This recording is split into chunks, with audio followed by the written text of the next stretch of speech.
Hello everyone, welcome to a video where I am going to be attempting to predict the future main bosses of Deltarune.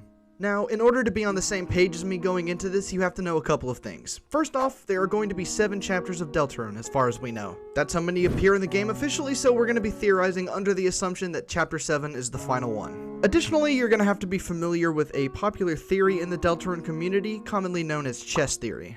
I'll link some videos down below if you want to learn more about this theory, but don't worry, I'll give an abridged version real quick.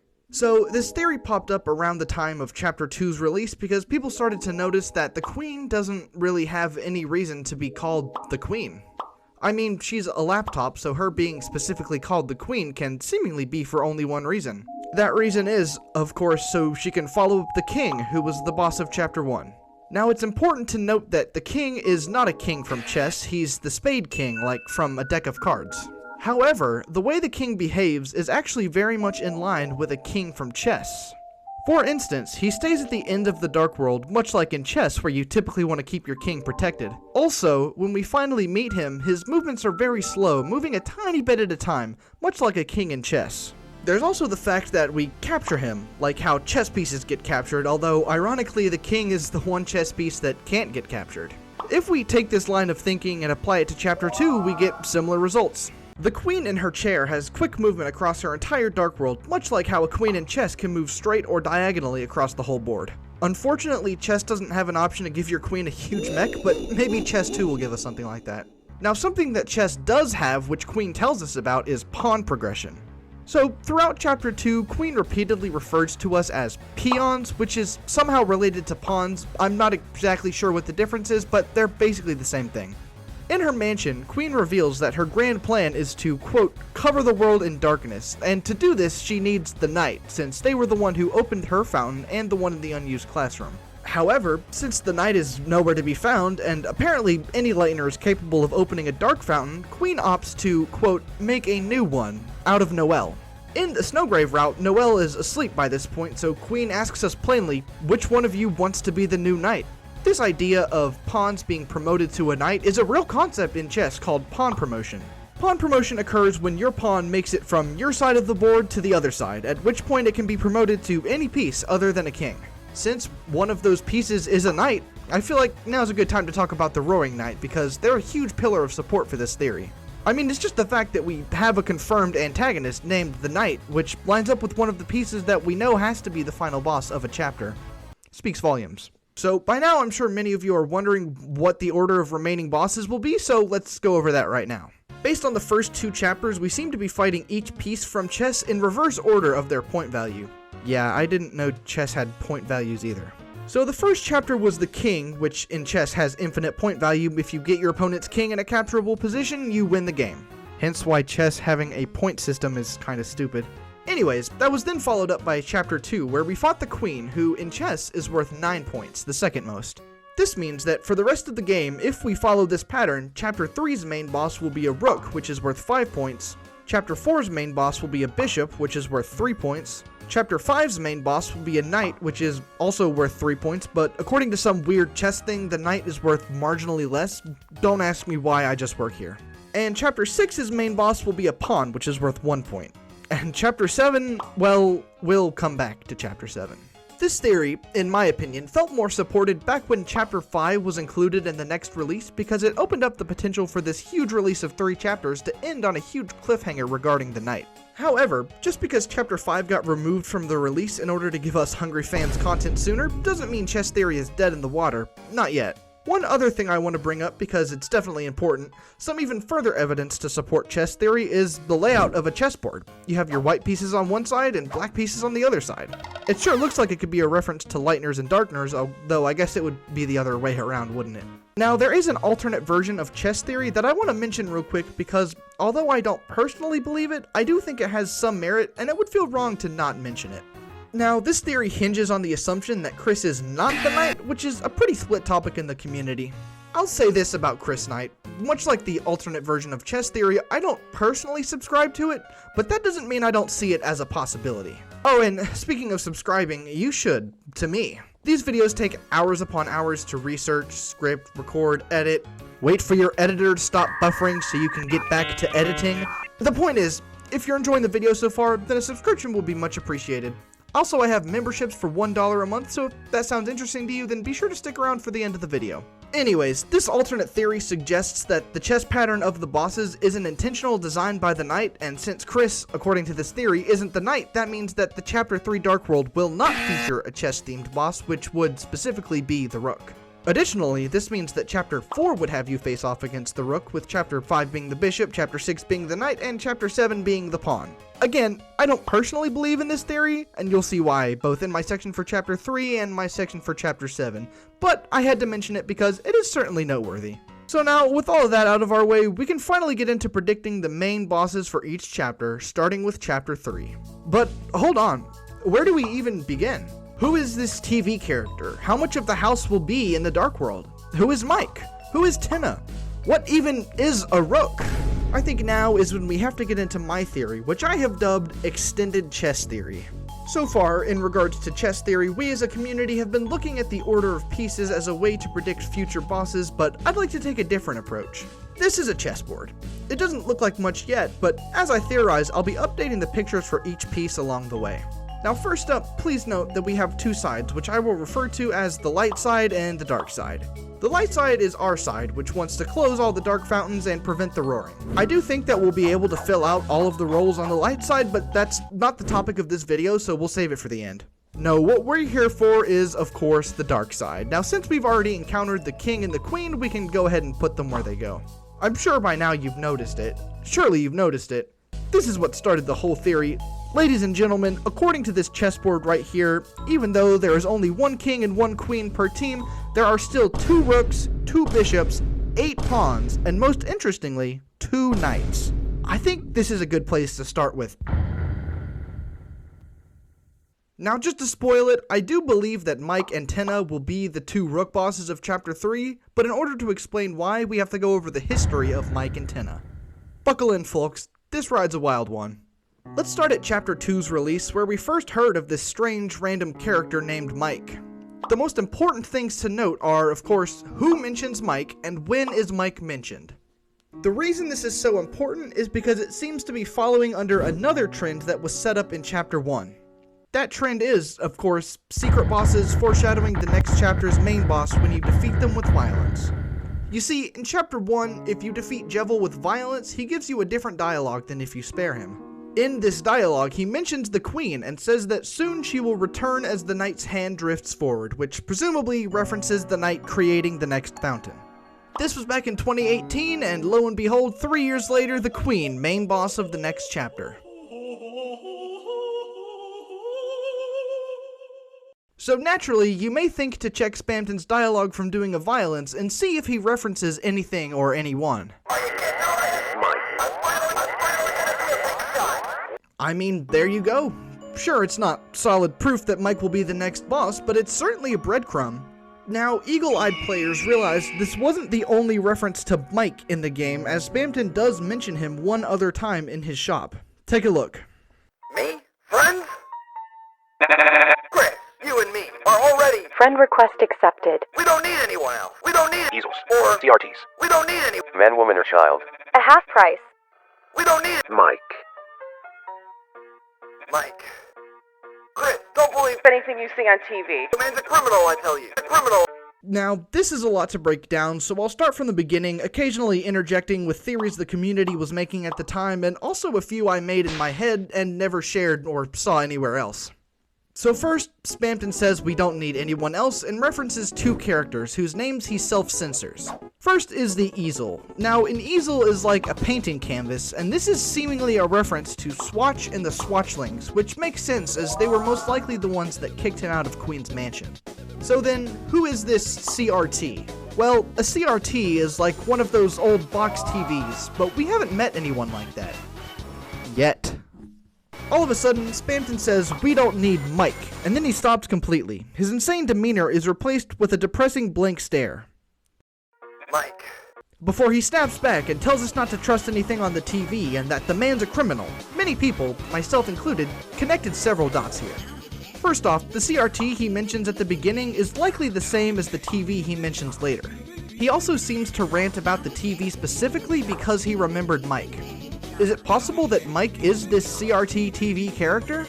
Well, we know it's possible, and it's also possible that Mike is the main boss of the next chapter, and oh hey, would you look at that, it's almost confirmed that the main boss of the next chapter is going to be a TV.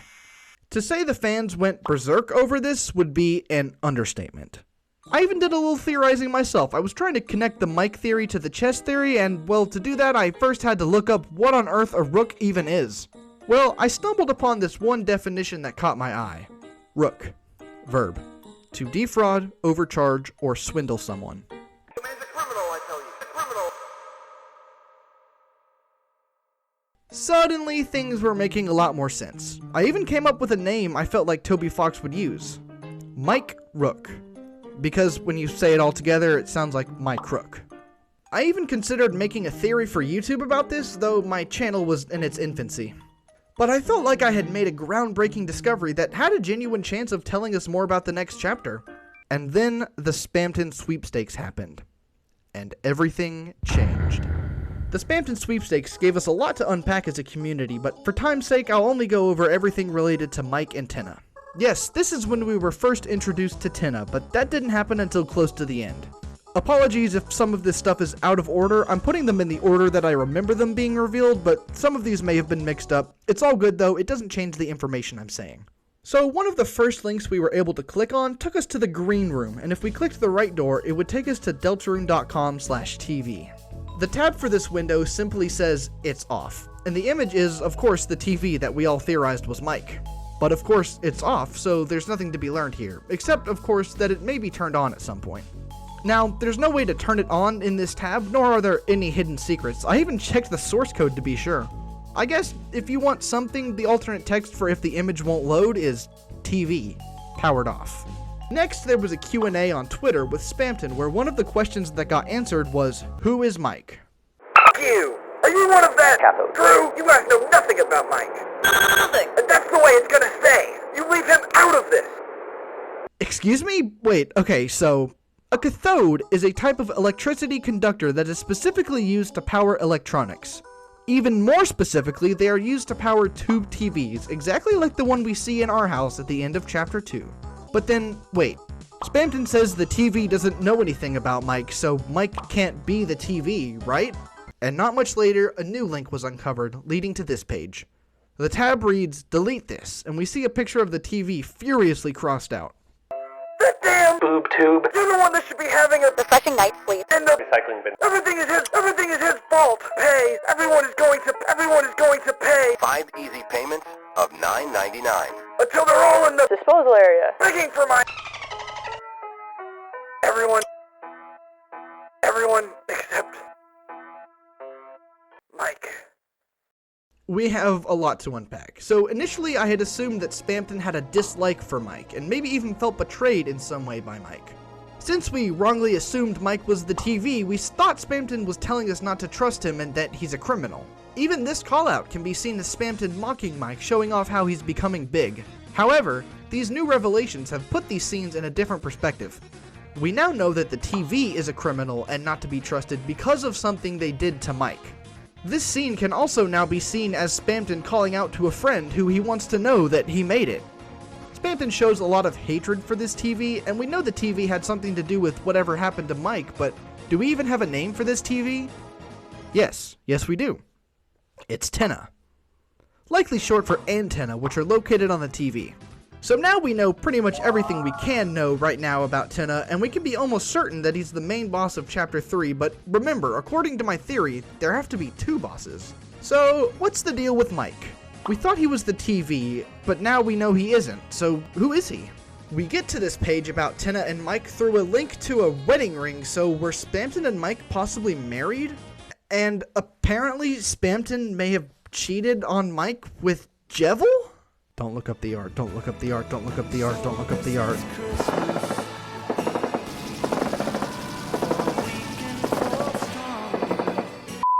Well, this, dear viewers, is where we get into speculation, and I can think of one possibility that stands out in particular.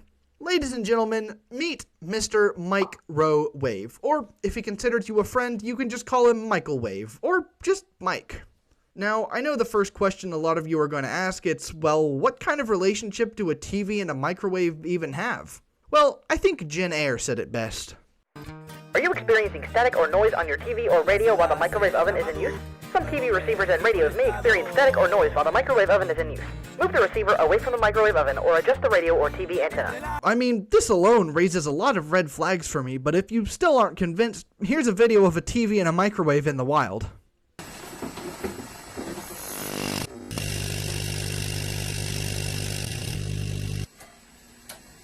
Fuck all.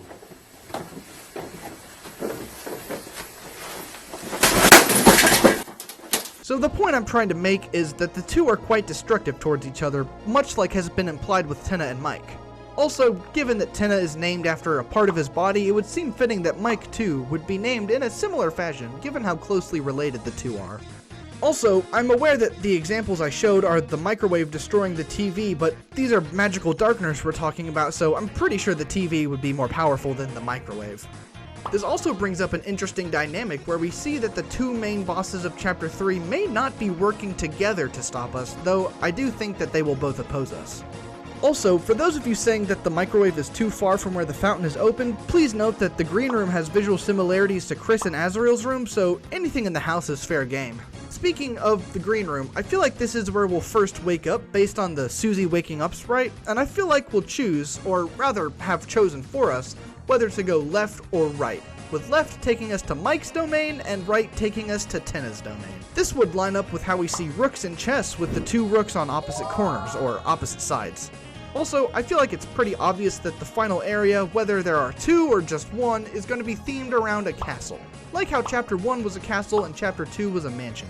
I feel like this castle will be way taller though, with many levels to the top, which lines up with, you know, what the rook piece actually looks like. I believe that is everything I have for Chapter 3 in regards to the main bosses, but I do want to really quickly try and predict the secret boss since I definitely don't have enough information for any of the other chapters. Many people have pointed out that the first two secret bosses are both based on items that are typically discarded, being a Joker card and a spam email respectively. Many people have suggested the flowers that Toriel threw away, but I don't think this is likely. Yes, it's been discarded, but the other bosses are more things that are known to be discarded, while the flowers are only discarded under very specific circumstances. Looking around the house, there was only one item I could find that fit that description, but it did fit it pretty well. Please direct your eyes to the screen. It's a landline phone, but you already have a cell phone. Just imagine if your parents walked into your room because they were, like, giving a friend a house tour, and they were like, "This is our child, but we already have a better one," and went to show them your younger sibling. Which, yeah, it's just a phone, but the Dark World has been opened, meaning this phone now has feelings, and probably feels pretty abandoned by all these humans with their fancy portable cell phones. We also know that Gaster contacted Spamton and drove him mad by calling him on a similar looking phone. Yes, Gaster is the one driving the secret bosses mad, I'm not going to even discuss that one. Given that I think Chapter 3's secret boss is a whole phone, it would hypothetically be really easy for Gaster to come into contact with this character, and I have a feeling that at some point this character is going to play garbage noise from their speakers. Now, all of the secret bosses have had the motif of freedom, with both of their battles having the flavor text, "The air crackles with freedom." Now, I do think it's important to talk about how freedom relates to these bosses because I think it has even more importance than it first seems. But in order to understand that, we have to take another detour to talk about... Now, obviously, since there are 7 deadly sins and 7 Deltarune chapters, it would be kind of a huge missed opportunity to not have them appear in some manner. I want to specifically try and relate the 7 deadly sins to the 7 secret bosses, or at least the first 2, as well as my predicted one for Chapter 3. Also, I just realized I didn't name this phone boss. Phone Guy. Okay, I don't have a solid name, I'll just call them Phoney. Oh, that's actually pretty good. Anyways, we have the 7 deadly sins right here, and first we have to tie one to Jevil. Now, it's important to note that I think each secret boss's sin has something to do with their relationship with freedom. So, for Jevil, I think it's pretty obvious that his deadly sin is pride. For starters, his battle theme is called The World Revolving, which is a reference to the phrase, "you think the world revolves around you," which is used to accuse someone of being prideful. To think the world revolves around you means you see yourself as the center of the universe in a sense. Now, Jevil is this creepy character who seems to know more than he should, but I want to recontextualize some of his dialogue through the lens of pride. He talks about how when the kings locked him up, they accidentally built a prison around the whole world, and now he's the only truly free one. Now, you could read this as a metaphor for like escapism, or Jevil knowing he's in a game, or that his choices otherwise don't matter, but I think it's very likely that he's too proud to admit that he isn't free. And I think that's Jevil's sin and association with freedom, masking his futility and lack of freedom with pride. Now that's all fine and well, so now we have to move on to Spamton. Now at first I figured Spamton was quite obviously greed, but this one line just didn't sit right with me. That's right. And I don't mean money. I'm a salesman. I was never in it for the money. Wait, so Spamton doesn't want money? I mean, sure, he can steal money during his first fight, but I mean, we technically give that to him. I tried to make the other sins work for him, with envy being my most favorable candidate, but I just couldn't make it quite fit. Until I did a quick Google search and realized that I may be way too surface level of a thinker. Remember that greed doesn't only relate to money alone. Greed for power, social status, possessions, food, etc. can influence your spending habits to an unhealthy level. Wait, okay, yeah, that makes so much sense. Spamton has strings that keep him from being free, and he thinks that the only way to cut these strings and become free is to become a big shot, or to become rich. So Spamton doesn't have a particular interest in money for money's sake. He does have a greed for power and status, which he views as the only road to true freedom. I feel like I have the first two pretty down, and I do have a decent theory for Phoney. I think, if I am accurate with this character, that their sin would be envy. I think they would be jealous of the portable cell phones and view themselves as not free due to being plugged into the wall. They would want to cut their cord, and much like Spamton, they'll quickly find out that they can't survive without it. I envision a scene when they're dying after being freed, and they say something like, "Chris, I was always jealous of your freedom. Until I realized you and I are both chained. Neither of us are free. You have your strings, and I had mine. Maybe you're different. Chris, you have the power to free yourself. Let me become your will." or something like that. That's all I have to say about the secret bosses, and we've been off topic for way too long, so let's get back to the main bosses, where we can finally talk about... Now, before we talk about anything Chapter 4, we have to talk about what day it's going to take place. Firstly, Toby Fox attended an American public school. In most public schools, you operate on a 5-day week from Monday to Friday, with Saturday and Sunday off. It's possible the Deltarune school operates on a different schedule, but until that is even suggested, I'm gonna go with that it's run on a typical schedule. Since the night of Chapter 2 is not a school night, we can imply that Chapter 2 is on Friday, and Chapter 1 was of course on Thursday.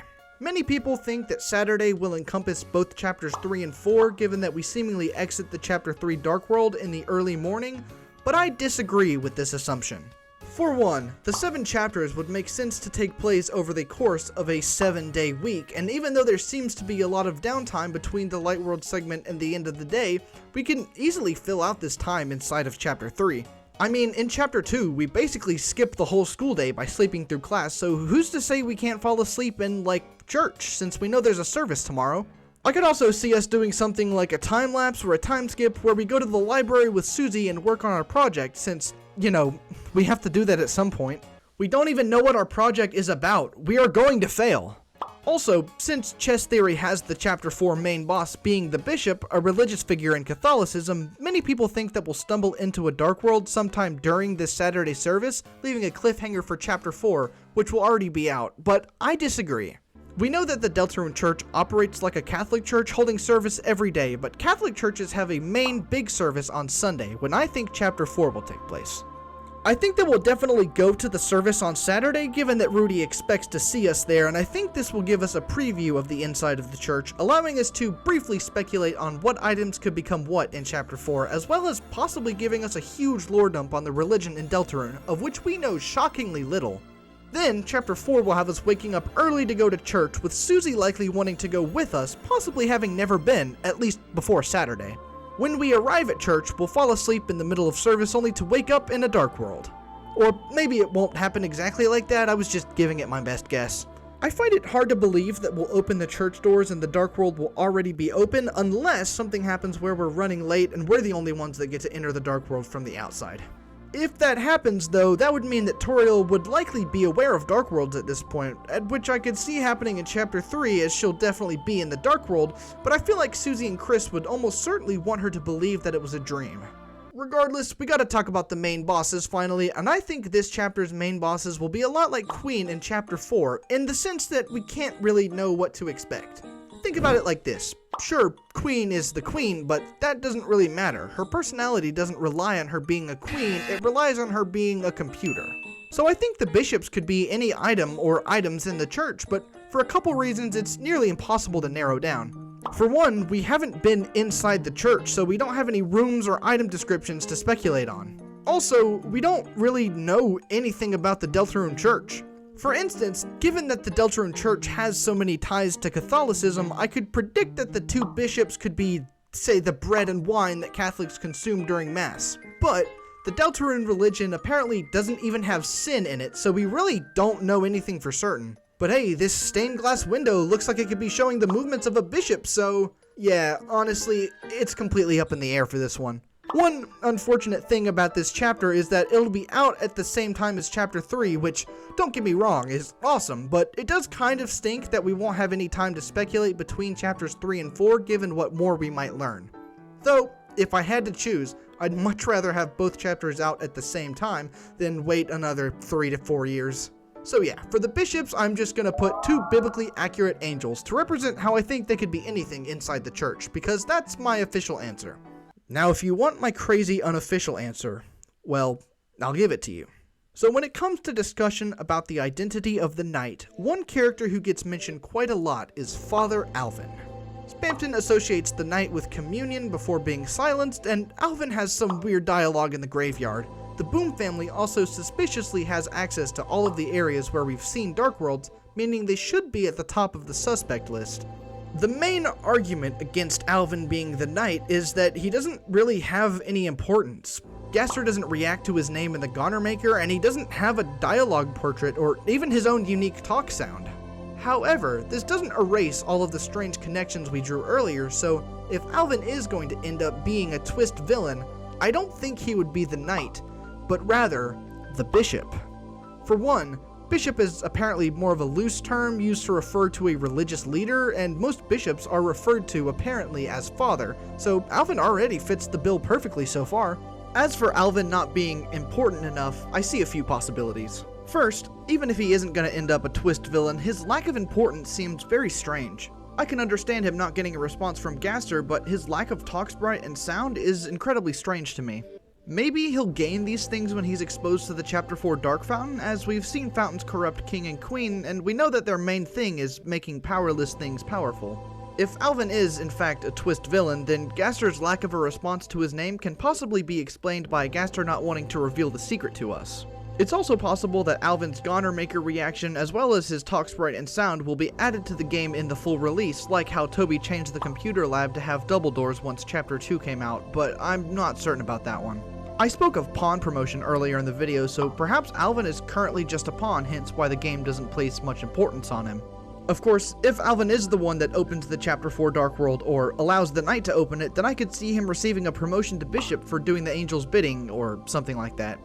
My personal take is that Alvin and the knight are working together, but I'll go more into that later.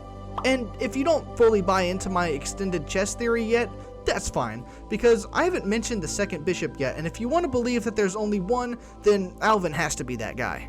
But if you believe my theory, or are at least willing to listen, then now is the time to talk about the second bishop, who I believe is Miss Boom.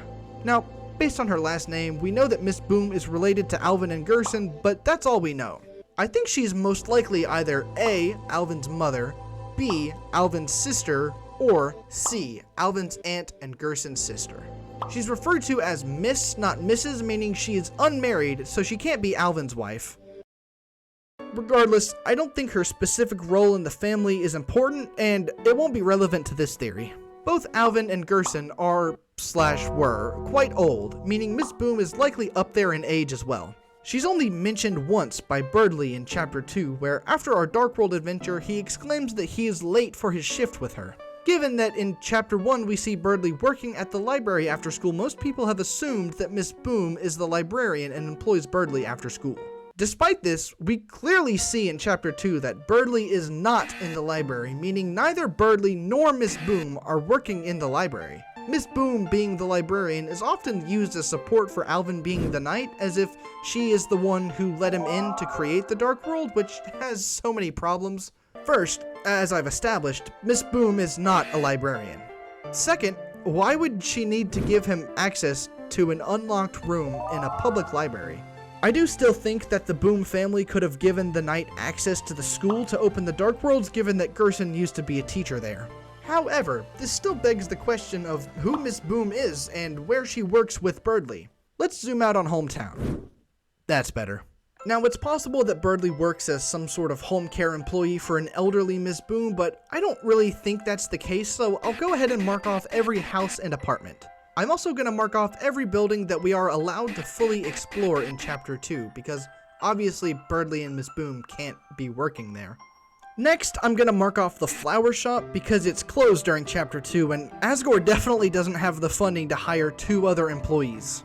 I think we can confidently mark off the town hall as well, given that there's only one door we can't go in, which is almost certainly the mayor's office, and given that we're told in both chapters that the mayor is busy preparing for the festival, I really doubt she's in a meeting with Birdley.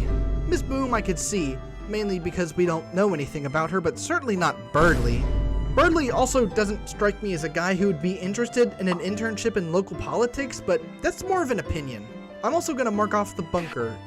No, I will not elaborate. I should not have to. I think it's important to note that there are areas that we can't access in-game, most notably this taped-off area and these buildings which cut off strangely, which seemingly implies that the space between rooms is larger than it may seem. However, I think everything that's important to us will be able to be seen in-game, besides this. So that just leaves us with the church and the school. Let's start with the school. We know that Gerson was a teacher, so it's possible that Miss Boom could share a passion for teaching, depending on her relation to Gerson. We also aren't able to explore all of the school, and there's one locked room in a strange position relative to known Dark World activity. These bottom 2 classes belong to Alpha Centaurial respectively, and at the other end there are 3 rooms. In the middle is the storage closet, which is home to the Castle Town. On the right is the Unused classroom, which likely used to belong to Gerson, unless it was Alphys's and she took Gerson's room when he died. There is a room on the left, but it's locked, and we aren't given any indication as to what's behind the door. It's possible that could be Miss Boom's classroom, or even a staircase to the 2nd floor of the school, given that the sprite of the outside of the school would seem to indicate a 2nd story, but to be fair, the dimensions of the outside of the school don't at all match up with what we see on the inside, so who even knows? If Miss Boom does work at the school, that could be even more evidence for her being in league with the knight, as she could have been the one who let them in the school to open the dark fountains, since I can't see Alpha Sartorial doing that in a million years. This theory doesn't rely on Miss Boom working at the school though, since Gerson used to work there and he almost certainly had a key or something that his family may be in possession of. Birdley taking one internship at the library and another with a teacher would seem to make the most sense for his character, but there's one problem with Miss Boom working at the school which I technically already spoiled. That is, of course, that this door is locked, and given that we know these windows can at least partially be seen through, you'd think the narrator would mention 2 people being in the room. Also, why would this room be locked unless it was unused? None of the other rooms are locked, including the unused classroom, but I have a feeling that we unlocked that one from the inside at the end of Chapter 1. This room on the left may become important later, but for now I don't think it's being used for anything. That just leaves the church, which I think is a pretty good fit. For one, Alvin is the only confirmed character that works there, and I could definitely see his mom or aunt or sister or whoever helping him out with running things. Also, consider this. In Chapter 1, Alvin stands outside the church. Birdley works at the library, and Miss Boom is somewhere. It's not really important. In Chapter 2, though, Birdley is working somewhere else with Miss Boom while Alvin is away from the church, visiting his father's grave. Now, the church entrance is blocked by Terry, but I think it's very possible that Birdley and Miss Boom are inside setting up for service and watching over the church while Alvin is on break or whatever. The point is, out of all the buildings we can see in Hometown, Miss Boom most likely works at the church, which is important because it makes her the most likely candidate for the second bishop, if we assume that Alvin is the first. As I said, I think the bishops and knight are working together, but I only see this working if Alvin and Miss Boom are the bishops, because otherwise the bishops would just be some darkners who may do the knight's bidding like King and Queen did, but as lighteners I could see the bishops actually having a more symbiotic relationship with the knight. Now again, I just wanted to throw this out there as a possibility, but I will admit I was reaching in a couple of areas, which is why for the board I'll just keep these angels, which remember, just mean that the bishops could be darker versions of any object in the church. Now, we barely had anything to go off of for the main bosses, and obviously I can't even come close to predicting the secret boss of Chapter 4, so we are now going to move on to... It's time to talk about the elephant in the room. You saw it coming, I saw it coming, the elephant saw it coming. My extended chess theory would seem to imply that there is not one knight, but two. I know this is a hard pill to swallow given that we're only ever told of one knight, but bear with me because I think I know who they both are. Now I do think that the Roaring Knight who's been opening the fountains is one knight, and the other knight, well, I'll just rip the band-aid off. I am extremely certain that the other knight is the mayor, who is also Noelle's mom. We don't have a confirmed name for her, but there's this C character whose personality seems to match with what we've been told about the mayor, and given that the Holiday family are all named after Christmas things, many people, including myself, think that Carol is a great fit. So I'll be referring to the mayor / Mrs. Holiday as Carol, just remember that name is not confirmed canon. First, I want to establish a motive. The mayor has a missing daughter, Des, who is likely this person trapped in the code. She could be opening Dark Worlds looking for her daughter, but I think it's even more likely that she's doing something else, because I think Des is actually in the bunker. I guess now's a good time to talk about Gaster. There are many things which tie Gaster to the Dark World, such as his experiments, and you may have thought that I was going to theorize that Gaster is the other knight, but I will not be doing that. I do think he is heavily involved in the Dark Worlds, but not as a knight. The chances that Gaster is the person driving the secret bosses insane is 101% with a 1% margin of error. Same for Gaster being the character in the Goner Maker. To have Gaster be the knight as well just seems like too much, especially since Sham talks about the knight like a separate character from the one that drove Jevil insane. I think Gaster is the person running darkness experiments in the bunker. I think the knights opened Dark Worlds for him to research, and in return he's working on finding Des for Carol. We'll get to the Roaring Knight later. Oh, also, in Chapter 1, Jevil says that a nightmare will awaken in our hearts. Get it? Nightmare? Anywho, everything we're told about Carol, both from the citizens and her own family, seem to imply that she's a very cold and somewhat cruel person who doesn't have much charisma but is an effective leader regardless. I could absolutely see her turning to someone like Gaster and being willing to risk possibly the entire universe to find her missing daughter. It's also possible she's trying to teach herself healing magic in the Dark World so she can heal her husband's illness in the Light World. Now that we have the Knight Mayor down, we have to talk about the Roaring Knight. Bro invented a second knight and solved their identity, but still hasn't figured out the first one. Shut up! Anyways, I want to go over the knight candidates that the fandom has the most faith in a lightning round. Asriel. Unlikely, he isn't even home yet. D tier. Gaster. Again, he already has so many basically confirmed roles, so it's unlikely that he'll be the knight too. B tier. Papyrus. The main support for this theory is that we haven't met Papyrus yet, so he might be evil in this universe. Yeah, I don't really think this is likely unless Paps is somehow being manipulated by Carol or Gaster. C tier. Gerson. He's dead. F tier. Father Alvin. I talked about this a while ago, and my main gripes about him being not important enough of a character are somewhat alleviated by him being a knight instead of the knight, but the criticism is still there, nonetheless. B tier. Miss Boom. Everything that can be said about her can be said about Father Alvin, but fits better for him. D tier. Chris. I'm unconvinced. The evidence is that they open a Dark World, which every Lightner can do, and they don't like being possessed. Yeah, they own a knife and they're weird, but they're the only human in a town full of monsters. I don't blame their parents for getting them a weapon. Susie could have fucking killed us right then. C tier. The annoying dog. Okay, hear me out. At the end of Chapter 1, it's working in the computer lab. Then in Chapter 2, not only is it suspiciously close to the library around the time of the creation of the fountain, but it also creates a traffic jam that forces us to go into the library and discover the Dark World. Also, where did all of these cars come from? One of them has a Gaster follower in it, and the other one has the Eggman, who is Gaster. They also viciously attack us in this room, almost because they're hiding something, and for those of you who say the annoying dog can't have created the Dark World due to its paws, Raider Dog is the same size as the annoying dog in Undertale, and it's able to pilot a suit which gives it the ability to wield a spear, so anything is possible. A tier. Redacted. Very related to Gaster due to speaking wingdings, and also literally shaped like a knight chess piece. What holds it back is, well, it's redacted, meaning this is likely a censored version of what the knight actually looks like. F tier. And A tier. The vessel. Decent, though we have no clue as to what capacity the vessel is real and physical. Also, we technically haven't seen or heard about it since it was destroyed, so we have no confirmation if it even exists. Having said that, if the vessel is still around and is going to play a role in the story, then it being the knight is something I could absolutely see. B tier. Everyman. Solid. Kinda looks like the horse on the knight piece, and also shows up in one of Jevel's attacks and one of Queen's attacks, which could relate him to Gaster, although he also shows up in one of Pop-Up's attacks, so these could just be fun Easter eggs. C tier. That's the end of that segment, so if I missed any characters, then they're probably F tier, but if you want to know my rating, comment a character down below and I'll reply with my rating. Having said that, I want to make it clear that, while I could certainly see most of these characters being the Roaring Knight, I don't think it'll end up being any of them. Yes, I'm finally gonna get to my pick for the second knight, aka the Roaring Knight, aka the one who opened the Dark Fountains.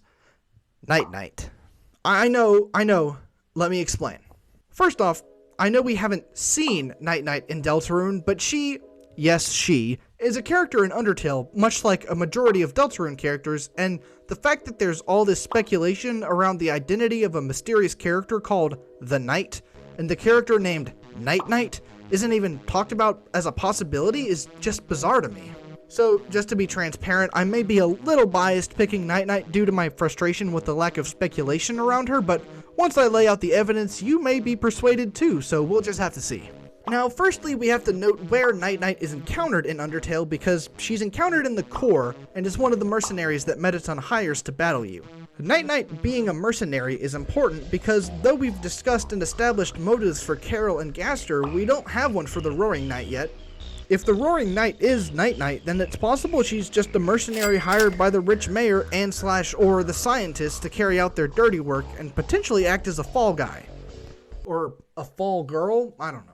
Anyways, it's also possible that Night Knight is some sort of robot created by Gaster, which is relevant to Undertale because the core, where we encounter Night Knight, was also created by Gaster. We know that in Undertale, Gaster was doing experiments with darkness and likely dark fountains, and in the core there are these strange pillars which are called darkness totems in the game files. I believe these darkness totems were created by Gaster and actually emit darkness, which gives the core its dark void paths. This is important because Night Knight's character is also involved with darkness. First off, her name is a play on the phrase Night Knight, which you say when you're putting someone to bed. Also, the only way to spare her is to sing her to sleep, which is very reminiscent of the Pacify spell, which has become a huge mechanic in Deltarune. What's more is, if you sang to Shyren multiple times earlier in the game, then you can actually sing Shyren's song to Night Knight and spare her a turn earlier. This is interesting because Shyren's song is potentially significant in Deltarune, with Onion saying they heard a familiar song coming from the water. It's possible that this connection between the water, the song, and Night Knight will be extremely important, but that's speculation. Here's a fact. One of the flavor texts for Night Knight's battle is, Night Knight's armor emits a dark sheen. Now you may be asking, what is a sheen? And based on my research, a sheen is like a glow or aura. Now, first, I thought this meant Night Knight herself was somehow emitting darkness, but upon further thinking, I think that her armor is actually reflecting darkness from the nearby darkness totems. In the credits, if you spared Night Knight the correct way, her description reads, taking a well-deserved nap, which is important because it further emphasizes the motif of sleeping and naps, which is also heavily tied to Dark Worlds in Deltarune, with Jevil and Queen both talking about dreams, and Susie and Chris convincing everyone else that the Dark World was just a dream. Let's talk about Night Knight's design, because it's very telling in many ways. For one, the helmet design is very reminiscent of another character called the Nightmare Knight from a webcomic called Cucumber Quest. Don't believe me? Well, Toby Fox himself created a theme for the Nightmare Knight. Take a listen.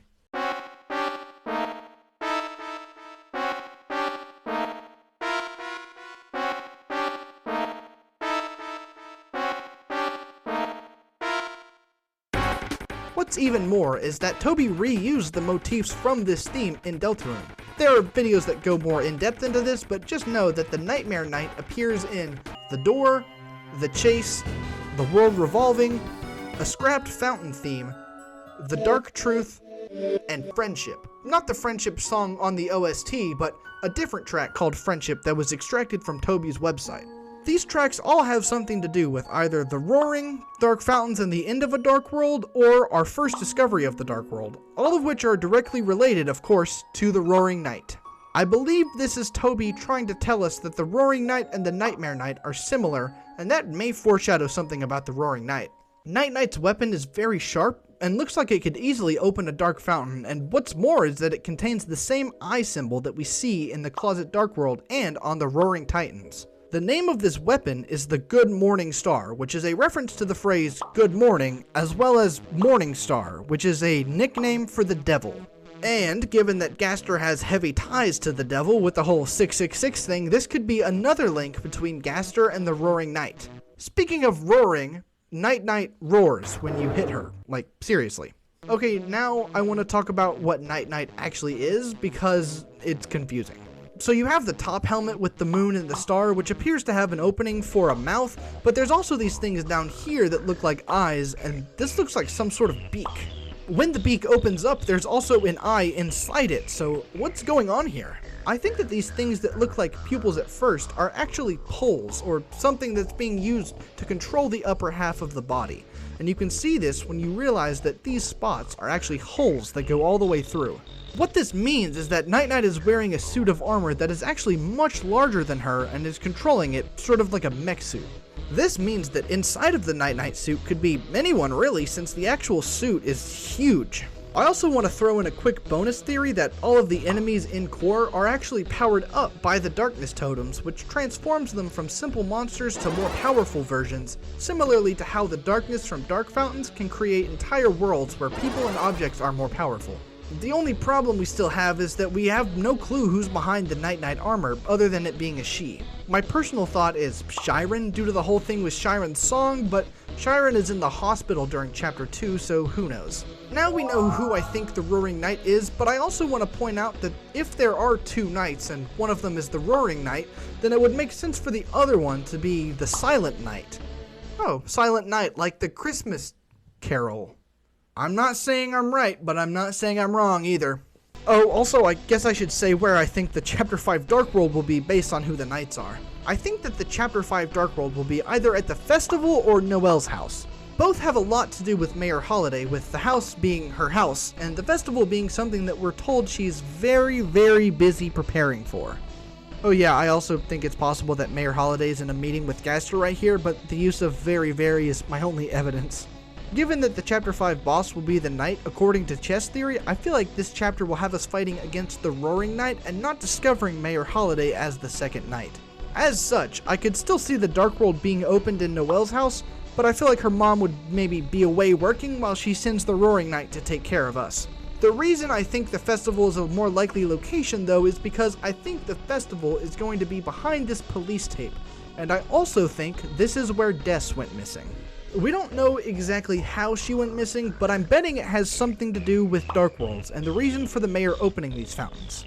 We know that Chris, Noelle, Asriel, and Des all used to play behind the graveyard, and if you look at what's behind the graveyard on the map, you find that it's this taped off area. Now, Noelle notes that nothing ever happened behind the graveyard, but in Snowgrave, we see her blocking out traumatic memories, trying to convince herself that the bad things didn't actually happen. Okay, I think that's a good place to wrap for Chapter 5. Obviously, I left a lot open-ended, intentionally because of how far away the release is, but I do want to reiterate some things. It's possible that the festival is an important event, but the Dark World is opened up somewhere else. Also, when I say the festival, I probably don't mean the whole thing, I probably mean like a tent or something. I would see this Dark World being circus-themed with all sorts of fun rides and whatnot. I also don't know if we'll actually find Des or be unsuccessful, but if we find Des, I think it could be interesting to have Asriel also show up today, given that the festival is such a huge event. Also, there's no confirmation that this is the day the festival takes place, but I have a feeling it'll be up by now. Also, according to my setup of the chapters, Chapter 5 will take place on a Monday, which I could see us going to school, maybe having some Castletown shenanigans with Rouse, and then heading to the festival, only to stumble into yet another Dark World. I also think it would be a cool red herring if we had like a carousel that turned into a knight-like character and we fought them thinking they were the knight, while the real knights like watched from afar. That would make sense for this scrapped sequence Toby has talked about where all of the chapter bosses would be lined up on a staircase leading to a doorway with the silhouette of the knight. If the Chapter 5 boss/bosses were a knight red herring, then you could have the fake knight on the staircase and the real knight in the doorway. However, this also works if you have the Roaring Knight be the fall guy who appears on the staircase and the Silent Knight in the doorway. Although, her antlers would kind of give her away, but this scene is scrapped for a reason. It spoils every chapter boss, which could also spoil every Dark World, and it also gives us a silhouette for the knight. And this is all definitely way more than Toby wants us to see right now, hence why the scene is scrapped. Hey, can we talk about... We are now at the point where any attempt to guess the story beats or themes is purely speculation, so I'll just stick to trying to fill out the rest of the bosses. According to extended chess theory, the final bosses of Chapter 6 will need to be 8 pawns, which actually gives me my biggest clue as to where this Dark World will be and what the bosses will be. Asgore's flower shop is just begging for a Dark World, especially with those double doors, and if Asriel didn't come home during Chapter 5, then he'll almost certainly be showing up for Chapter 6. Either way, I could see us getting to spend Tuesday with Dad, and some way or another a Dark Fountain ends up getting opened. I'm not sure how the Knights will be doing at this point, but that's a story beat, and I'm not gonna pretend to know. Anyways, I could see these flowers being the 8 pawns, but I know what you're gonna say, there are only 7. Yes, but look at the patterns. You have the 6 human soul colors, much like how Asgore has the 6 human souls in Canisters and Undertale, but instead of having the 7th flower be red like the 7th human soul, it's golden to match with Flowey, or maybe just the golden flowers in the throne room in Undertale. Regardless, I feel like the red flower is somewhere behind these double doors and is the 8th pawn boss. Or, if there's no red flower, maybe the 8th pawn boss will be the vessel, or maybe we'll be inhabiting the vessel at this point, making Chris the 8th pawn boss. Just to keep it consistent, I'll keep the red flower as the 8th pawn, but now I want to discuss how I envision the Chapter 6 final boss fight playing out with 8 enemies. I could see this boss fight having us have to deal with multiple acts on the different flowers, and it would be really fun if we had attacks with all 7 soul modes, including the 2 unused modes. If the secret bosses do keep having us in different soul modes, then by this Chapter 6 final boss, we would presumably have had the potential to experience 6 of the 7 soul modes inside of Deltarune. I really don't have that much theorizing for Chapter 6. I feel like either the end of this chapter or the beginning of Chapter 7 will be when the roaring is caused, although I'm not sure exactly who causes it or why.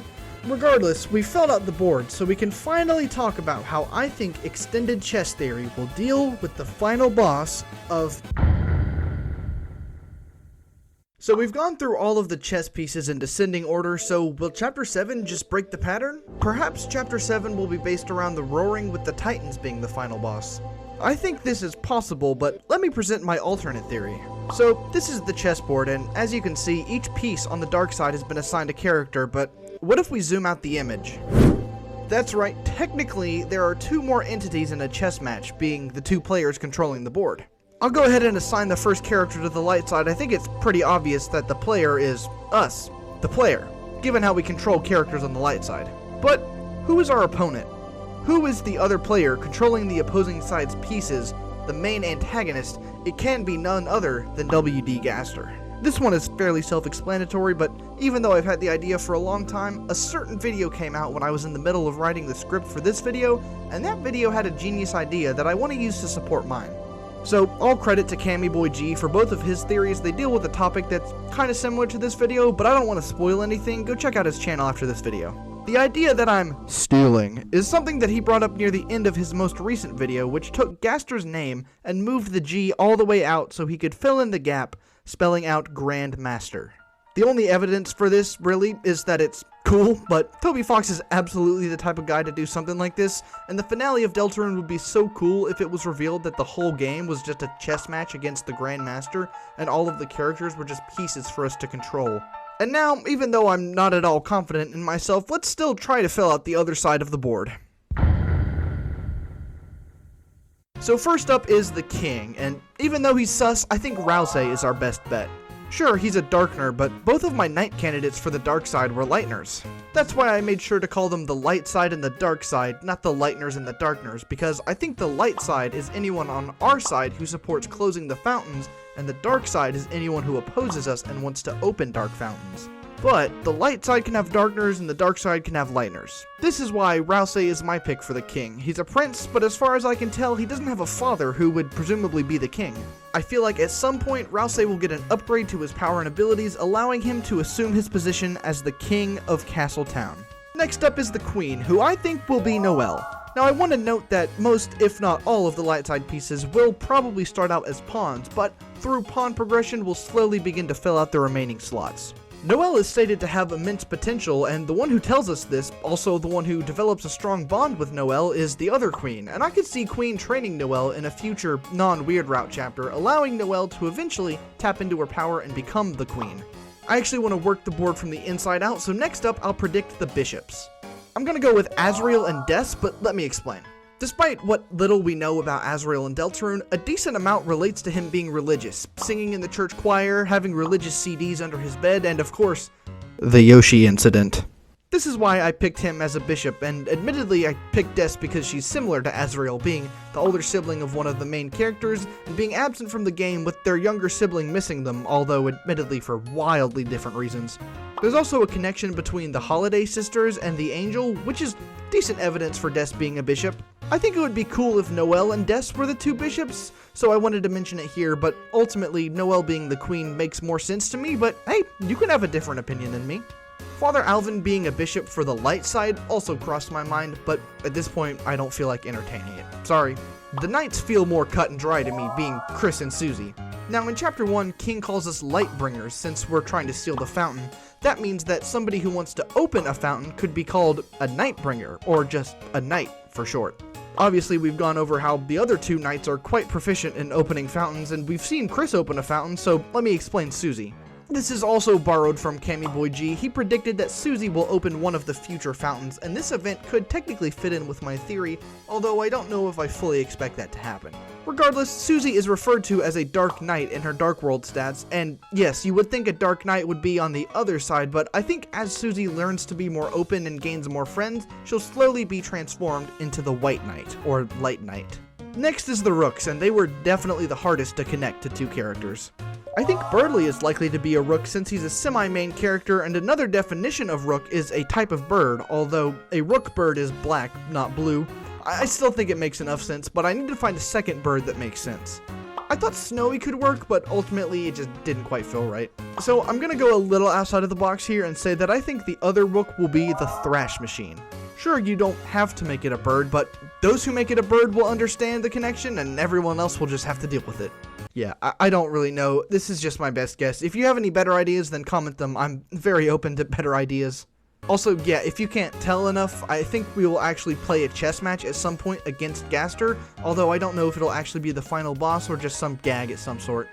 And lastly, we have the 8 pawns. I think the remaining classmates all fit, so that's Caddy, Jockington, Snowy, Monster Kid, and Timmy. I think Lancer also just makes sense, so I'll put him in as well. I could put Rules in as well, but I actually see him hosting this game. Maybe it'll even be a practice game against Rules, with the characters on the board to prepare the players for the real match against Gaster, which will just use actual chess pieces. Again, this is all very speculative, much like the last 2 pawns. I could see Toriel and Undyne, or Toriel and Nabstablook being the last 2 pawns, if they get something important to do in Chapter 3, depending on who shows up, of course. I could also see Toriel and Asgore being the other pawns, given how important they both are to our main character. Maybe all of these pawns are wrong, and somehow we get the 8 fallen humans from Undertale to fight with us. At the end of the day, I'm just gonna put Sans and Papyrus in the last 2 spots and call it a day, since that's probably what the fans want anyway. And that concludes my theory. Thank you for watching. Now, I do think it's important to list the blind spots this theory has in regard to the wider story of the game. For one, I didn't address Rousey's suspicious behavior or his connection to Asriel.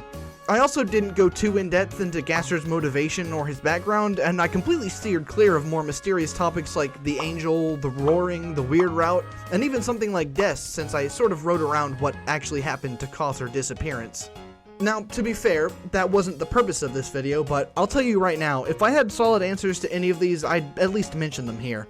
But honestly, I've sort of thought through everything the game has presented so far, and I've pretty much voiced all of my predictions in this video or previous videos, so unless I have another big idea, this will probably be my last theory video until chapters 3 and 4 are out. Also, I figure I should mention this somewhere, but I will be pre-ordering Deltarune as soon as it becomes available, and I do plan on streaming my blind playthrough of both chapters here on YouTube, potentially the moment the game releases, depending on when that is.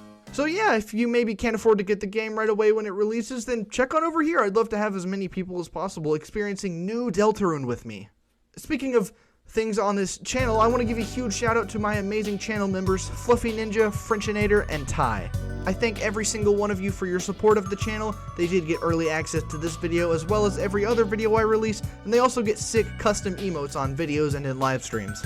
All of this can be yours as well for just $1 a month, so if you want to show your support and get your name shouted out at the end of videos as well as everything else I just mentioned, then be sure to join the squad today. If you can't afford it but still want to support the channel, I completely understand, and subscribing is totally free. Unfortunately, I won't be shouting out each individual subscriber, but do know that I'm thankful for each and every one of you. That's all I have to say. Thanks for watching. I've been Andrew. Peace!